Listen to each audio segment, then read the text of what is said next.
My preference is for a united council, a united region. We're a very natural region, and we rely on each other for our strength. So to now potentially separate that, I don't think is in the best interest of the overall region.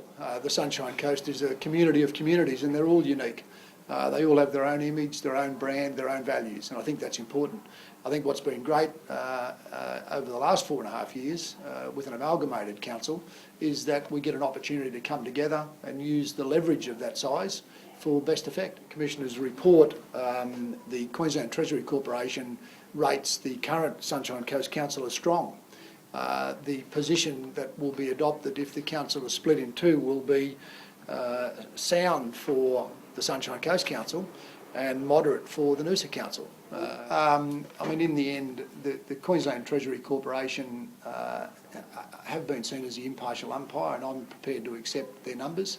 The challenge, of course, is the sort of the hidden costs, the unseen costs, the impacts on momentum, the impacts on morale. It's very hard to put a cost on those things.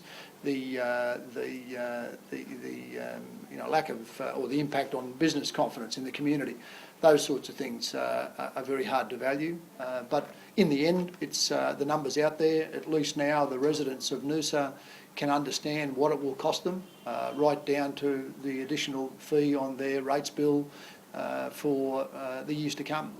And that will obviously form part of the decision they choose to make on referendum day. Look, the Minister for Local Government has assured me there'll be a very thorough promotional campaign to help Noosa and district residents make a decision.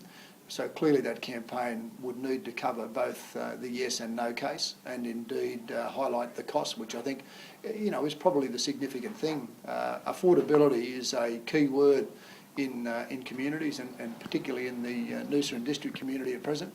And I think people will be concerned about that additional impost at a time when they can least afford it. When it comes to people's money, they think very carefully about how they're going to spend it. As I said, at the moment, things probably are as tough as they've ever been for a lot of people. So taking on additional costs, probably doesn't appeal to them that much. But in the end, it'll be a choice for the people of Noosa.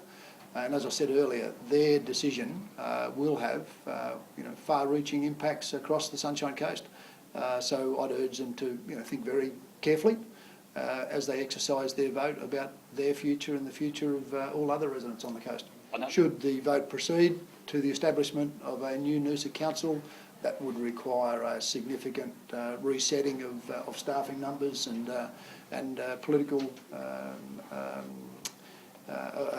councillors to represent them. I think they perhaps lose some leverage.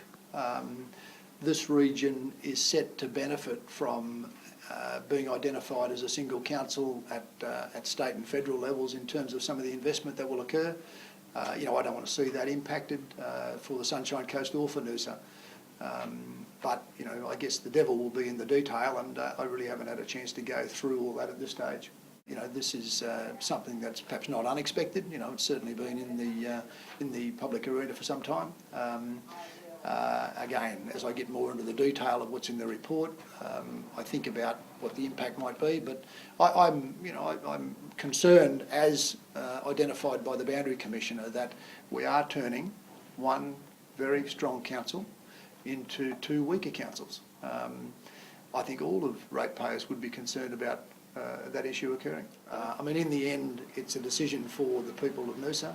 They carry that great responsibility with them, a responsibility that has, wide implications across the Sunshine Coast, and will be in their hands.